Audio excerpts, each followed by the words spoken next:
Any credits here?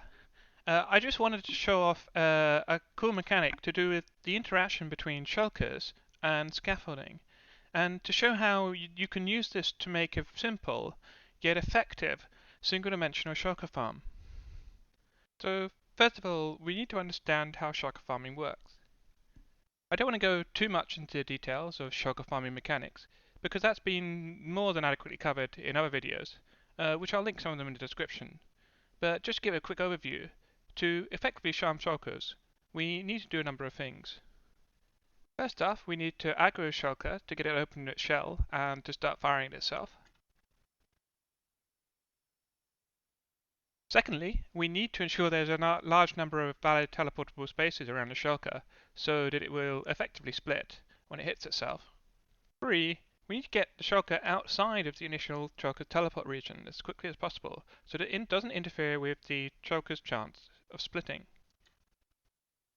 So this part is optional for many farm designs, but number 4, we need to detect when the shulker is split so that we can stop it shooting itself. And also, depending on the farm design, we need to make sure we can physically remove the original shulker from the 17 by 17 by 17 original region. And another optional mechanic, but in many farm designs, the shulker can potentially die. So we need to detect when a shulker is no longer in the farm and potentially replace it. The best performing shulker farm designs make use of portals.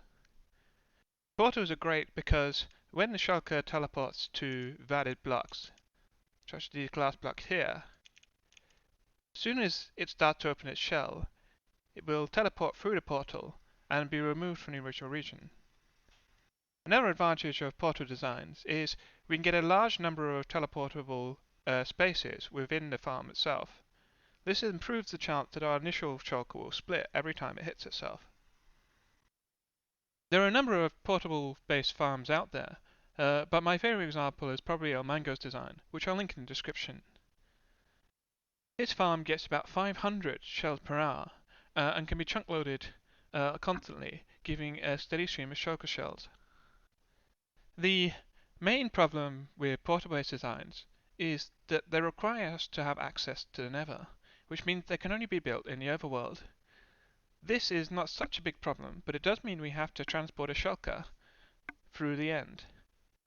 Additionally, they require us to be able to load 2 dimensions at once, which isn't always possible for certain server setups. This presents a bit of a problem, in that how can we build a one-dimensional shulker farm? For a one-dimensional shulker farm to work effectively, we need to be able to remove shulkers from the inside of the farm as soon as they split. And this isn't always so easy. One way to do this is with water, where we can flood the farm with water, forcing the shulkers to continue to teleport within the farm until they can be collected at a collection point at the bottom. This is the basis of Razeworks' initial one-dimensional shulker farm. However, one issue of water is it is quite slow, and this is reflected in the rates, where Ray's farm only gets about 50 shells per hour, which is about 1/10 of what a portal-based farm can do. Currently, the best performing one-dimensional shulker farm that I know of is designed by Cubicmetre. In his design, he forces shulkers to teleport next to rails so he can collect them by minecarts. This design works reasonably well, gaining about 180 shells per hour, or just over a third of what the portal-based farm gets. However, a downside to collecting shulkers with rails is, apart from the additional complexity, the actual valid spawnable spaces within the farm is quite low. As we can see, within this 3x3 tileable grid of minecart rails, out of all spots, only 2 of them are valid teleportation locations for the shulker. This gives an overall space efficiency of about 22%, which translates to, after 5 teleportation attempts, a roughly 72% success rate. After seeing Cubicmetre's design, I was inspired to try building a simpler one-dimensional farm. So the first thing I tried was trapdoors, where basically if you have the shulker that teleports onto the trapdoors, and then activate the trapdoors, then that makes the trapdoors an invalid space, and then the shulkers will try and teleport away. However, as you can see, this doesn't actually add any more spawnable space for the shulkers. And it also has the added problem that you don't know when the shulker is teleported away from the farm, which means that you need to keep the trapdoors open for quite a significant amount of time, which just makes for a slower farm overall.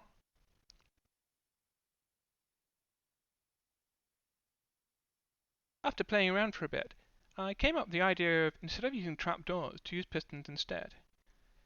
Pistons can act very similarly to trapdoors in that if a shulker teleports onto the side of a piston, if we extend the piston, that side of the piston then becomes an invalid block for a shulker, forcing them to teleport away. Additionally, the bottom face of the piston, because it moves to within one block away from the top of the next piston, that also becomes an invalid block. And we can also gain one more potential teleport location with this trapdoor on the side, where as this piston extends, this then goes from a 2 high space to a 1 high space.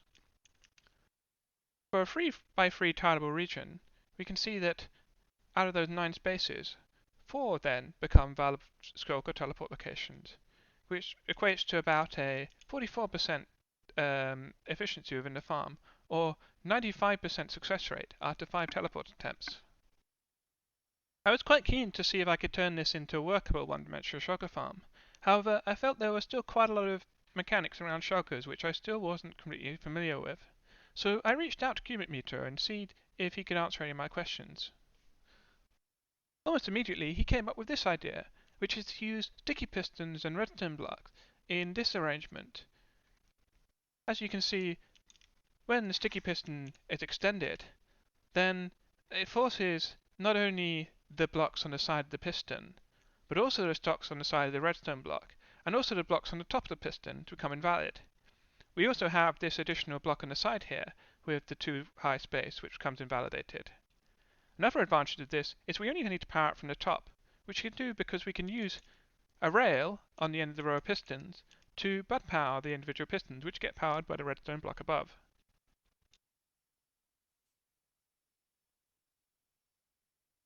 For the 3 times 4 tileable region, we can see that we get 1, 2, 3, 4, 5, 6, 7 valid teleport locations for the original shulker.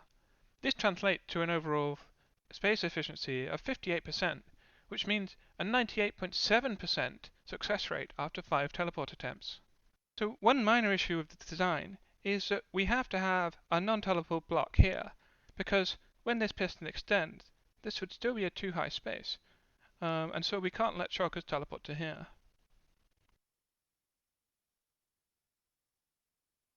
I realized that by using a regular piston in this location and powering it above for our note block, we could finally get this additional space, giving us, instead of 7, 8 out of 12 possible locations for each tileable region. This equates to a whopping 67% spawnable region within the farm, and a 99.6% success rate after 5 teleport attempts. However, things didn't end there. Because we're no longer reliant on the pistons bud powering, we can stagger the pistons, and by doing so we can make this design, which is a slightly different arrangement. As we can see, for each 2 by 4 tileable region, 6 of the regions are teleported to by shulkers, giving us a 75% efficiency and a 99.9% success rate with shulkers teleporting in the farm. For some context, for portal-based farms, the efficiency is 1/2, as in every other row of blocks is teleported by the shulker, translating to a 50% efficiency. And overall, this means a 97% success rate after 5 teleport attempts. So actually, we can see that even though the efficiency of the piston design is much higher, the overall success rate is not that much different. So one issue with all these piston-based designs is even if we can make all the spaces within the farm invalid, shulkers can only teleport out when they find a valid teleport location outside of the farm. This means we have to have a lot of valid teleport locations outside of the farm, within reach of shulkers within the farm.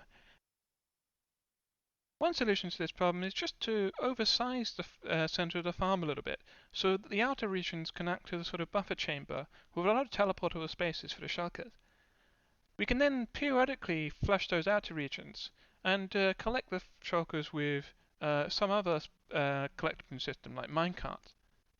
However, this adds a lot of complexity, and as you can see, not quite the original simplicity I was going for.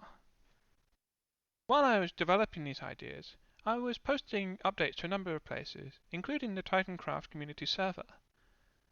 A guy called Asher reached out to me and told me that he and a guy called Viper had noticed some strange behavior with shulkers and scaffolding, which they'd found while they were developing their portal-based shulker farm. So what they'd noticed is that shulkers would teleport to the underside of scaffolding. However, as we see when we flip this lever and enable these trapdoors, they will almost immediately try to teleport away again. This is quite interesting in itself, as it's potentially a way we could use to move shulkers around. However, even more interestingly is, shulkers will only do this. They start on the same level as the initial scaffolding, which means effectively they will only teleport one block down this way. Doing some more testing, we also found an alternative design where we have a full block above above scaffolding. In this design, we have the same behavior where shulkers will teleport to it and then immediately teleport away after they found the valid locations, of course. However, in this design, we found that shulkers will only teleport if they're below the level of the scaffolding, but not above.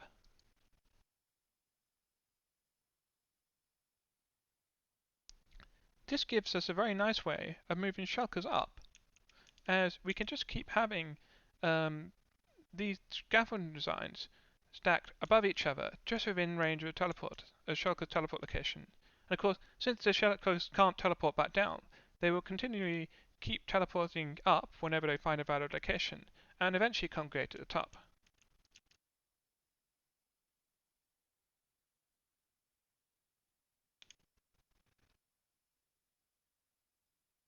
Of course, this process is quite slow, but we can improve the speed just by having more valid teleport locations within range of the shulkers.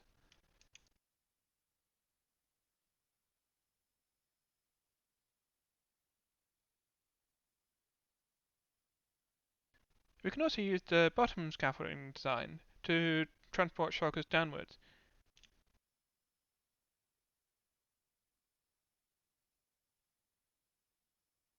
However, as we can see, since each level needs to be one below the next, this requires a lot more work, and also shulkers tend to move down a lot slower.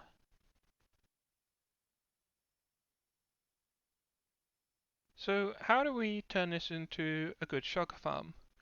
Well, if you remember, the most important thing is to get shulkers out of the initial 17 by 17 spawn area as quickly as possible.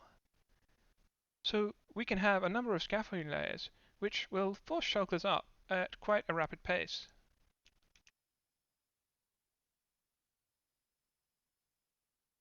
As we can see, shulkers are removed from the farm very quickly.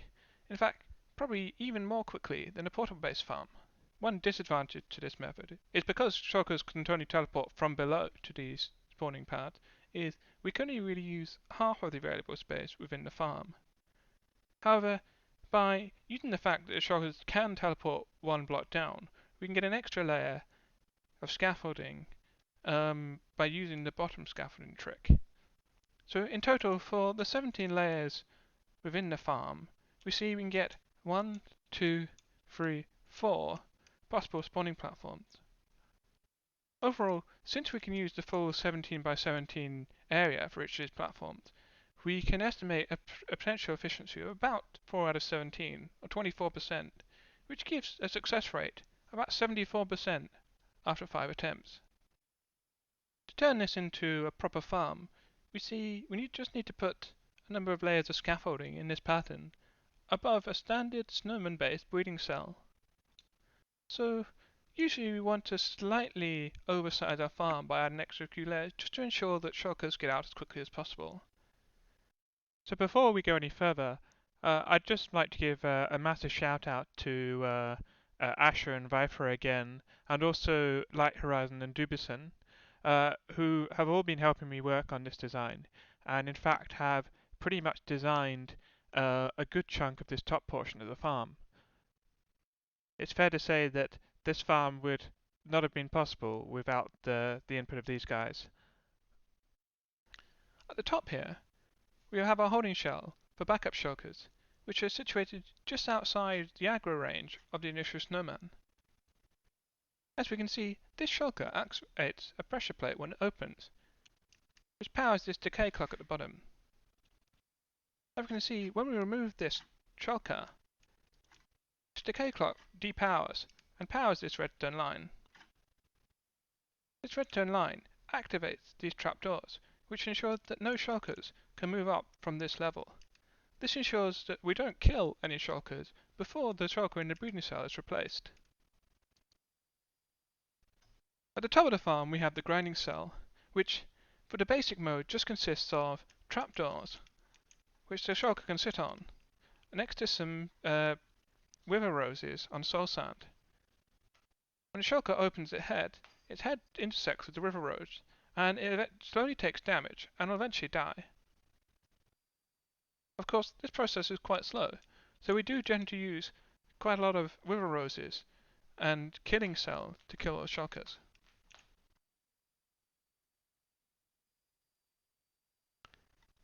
We also have a manual mode, which unfloods this chamber for if we want to kill shulkers using looting. The armor stand here allows us to use sweeping edge, so we can hit the shulkers without them being able to see us. Of course, just below the cell, we have these cactus, and they're here just to stop shulkers, which are down here, which might get aggroed from the player above, from being able to shoot each other, as the cactus will delete any shulker bullets.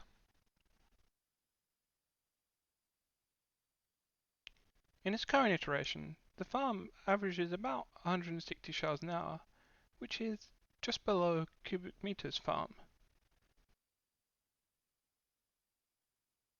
So this farm uses about 1600 pieces of scaffolding, which is just under a single shulker box. However, the majority of the materials needed are quite cheap, and this shouldn't be too hard to build in any survival world.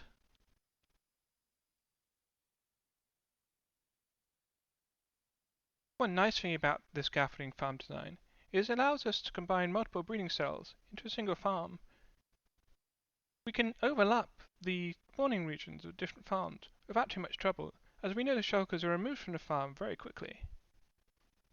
This quad cell farm uses just over twice the materials of the single cell farm, but produces over 4 times as many shulkers, about 650 shells per hour.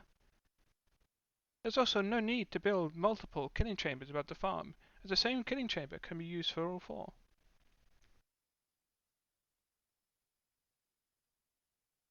So this single cell scaffolding farm gets decent rates. However, it's still substantially worse than the portal-based farm, even though shulkers are still getting removed from the original chamber very quickly. For context, Ilmango's shulker farm gets over 500 shells per hour, which is almost 2.5 times more than our design. I had a look at many different aspects between the two farms to see if I could work out what's causing the disparity in rates. Eventually I came to the conclusion that the thing that must be making a difference is the big difference between the two theoretical differences between the two designs. That is the successful teleportation success rate. So, despite the big difference in spawnable area, in fact, the success rate for this farm is still about 70%. That means we might expect to see a 30% reduction rate, but nothing like the 60 to 70% of the rates we're seeing. However, I came to the conclusion that the first bullet that the shulker fires tends to be much more successful than subsequent bullets, which can often end up stuck in the chamber and cause the shulker to not teleport. This may be where the disparity in rates is coming from. This problem inspired me to try something I'd been thinking for a while, which is, what if instead of using the bullets from the original shulker to try and hit itself, we use bullets from other shulker and force them to hit it. So I built this, which I call my shulker supercharger. Try saying that 10 times fast.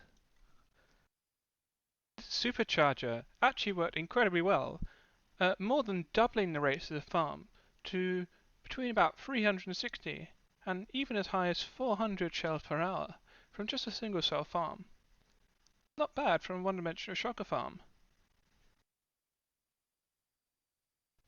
So this design is still a bit unstable.